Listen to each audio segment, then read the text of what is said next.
you're here because you are maybe feeling burnt out, or you're on the verge of feeling burnt out, or maybe you're not burnt out and you want to avoid it. Now, I want to kind of have a disclaimer, okay? I think everybody's threshold for burning out is completely different, okay? Like my mother, for an example, she is an absolute workhorse, okay? She works every single day, but she does get burnt out quite quickly, okay? Me, on the other hand, I work, I'm able to work 12 to 14 hours a day and not experience a massive burnout. I know other people that can work 4 hours a day and they start to get burnt out. Now, I do think that just because you get burnt out really quickly doesn't give you an excuse to not push through it. These are the things that I kind of want to cover in this video.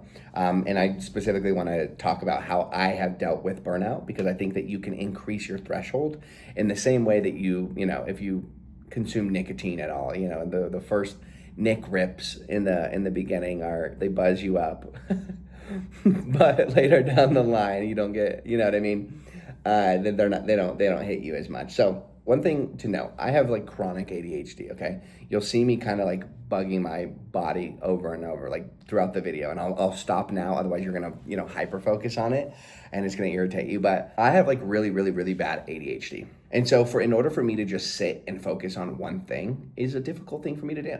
And so when I first started getting into the business world and I was told that I need to work, these fucking chronic working days, 15-hour days, I was like, Jesus Christ, I don't know if I'll be able to do that. So I would sit down and I would kind of work, and I would do what I could do, and I'd find myself getting burnt out after like 1 to 2 hours. And so instead of just continuously living with that burnout at, 1 to 2 hour rate, instead what I did is I pushed myself just a little bit further every single day. So Monday, for an example, I'll work 1 hour.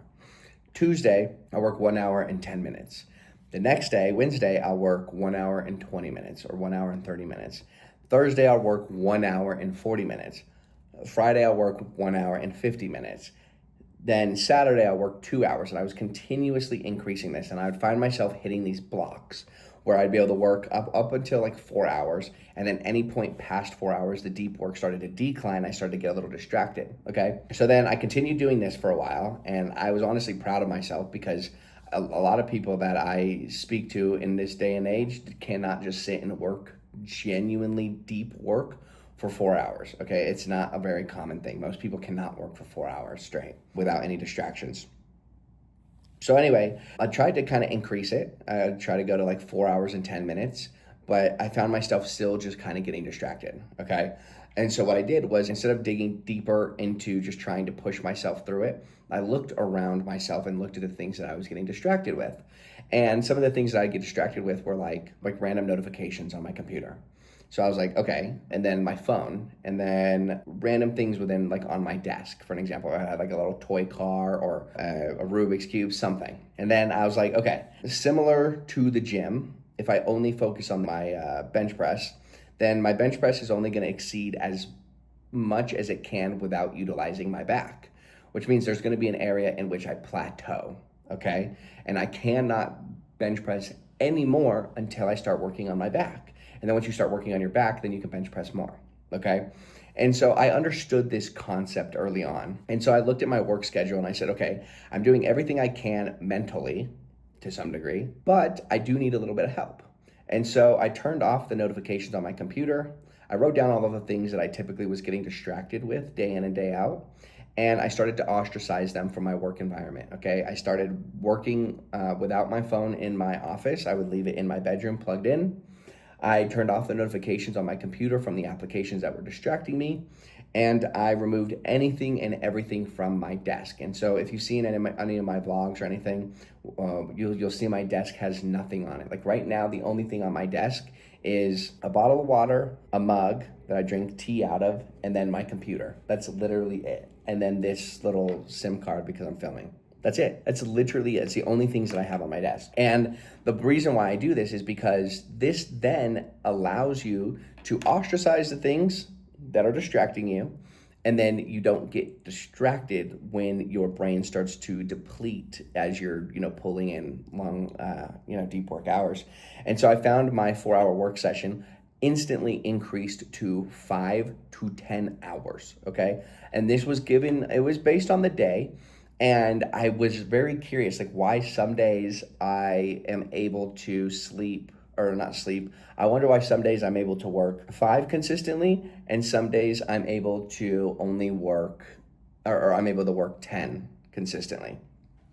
And so I started looking around. I started thinking of other things that I could do that would just help amplify this. And I noticed that on the days that I would work longer hours, 7, 8 hours, were the days that I was getting good sleep. Super weird. I know everybody tells you need good sleep, and I did not understand this concept for the longest time. I really, really, really didn't. I was somebody who liked to just live off of 4, 5, 6 hours of sleep every single day. I was constantly exhausted, tired, brain fatigue, everything.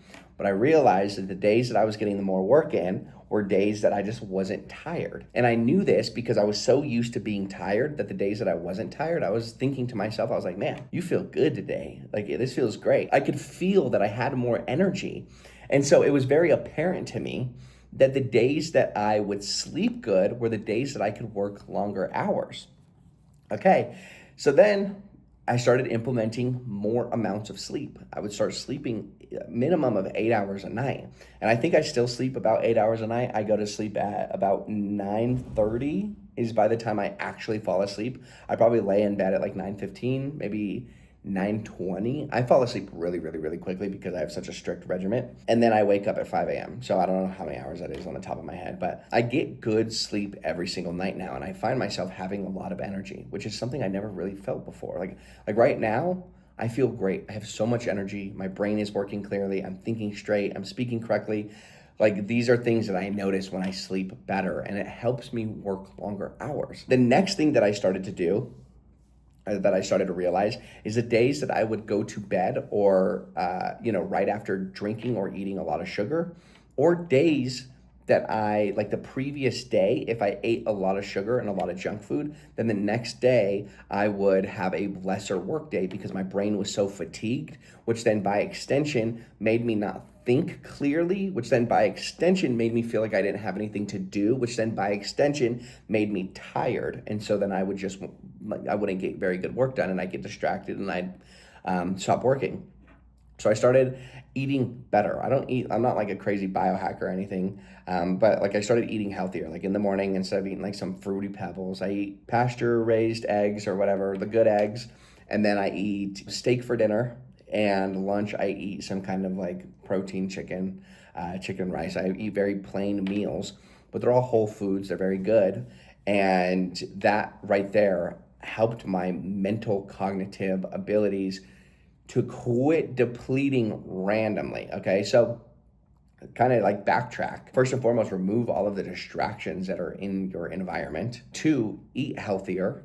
3, get better sleep. And then lastly, there are some nootropics that you can use that actually help you focus better. Like, so for an example, ghee butter inside of your coffee or your tea. Ghee butter is really good because it immediately goes to your brain and it essentially feeds your brain. The next thing is, testosterone, increase in testosterone. I was natural testosterone of like 280 or something. And so I hopped on testosterone and this boosted my levels up to like, I think 1700 now, which is crazy. And I feel better. I feel more there and think more clearly. And then nicotine and caffeine. Nicotine is, it's one of the most villainized substances in the world because people don't understand that nicotine in and of itself is not a negative. Nicotine itself is a nootropic. I would know this. I've owned many vape stores. I've been a vape geek for a long time, or like smoke shops, I guess you should say, not necessarily vapes. But nicotine in and of itself is very, very, very healthy for you. Not healthy, but it's a nootropic. It's good for you. And the only negative is the vehicle at which it's delivered to you. Okay, so like if you're smoking cigarettes, nicotine isn't doing any harm, but all of the combustion itself, creating the formaldehyde and all of the bad bacteria and chemicals and stuff going into your lungs, that's bad for you. So if you just chew nicotine gum or you take Zyn, there's zero impact on your health whatsoever. And it's actually beneficial for you and it helps you focus. It helps you stay aligned with the things that you want to do. And then caffeine, same thing. So anyway, the point of this, like how to deal with burnout, is understand that burnout is not just like a random thing that happens. Burnout is an accumulation of bad habits, and you start to remove those bad habits, you don't get burned out as fast. Now, one thing I do want to make very apparent is that if you work 15 hours every single day, your next day is going to be quite brutal. You're going to feel a little bit burnt out because there doesn't ever feel like, to me, so this is how it is for me. So if I work 15 hours today and then I immediately go to sleep, okay, then as soon as I go to sleep, I'm pretty much teleporting to the next day, right? So there's gonna feel like there was no space in between work and anything else. And then it just feels like this long, everlasting work session.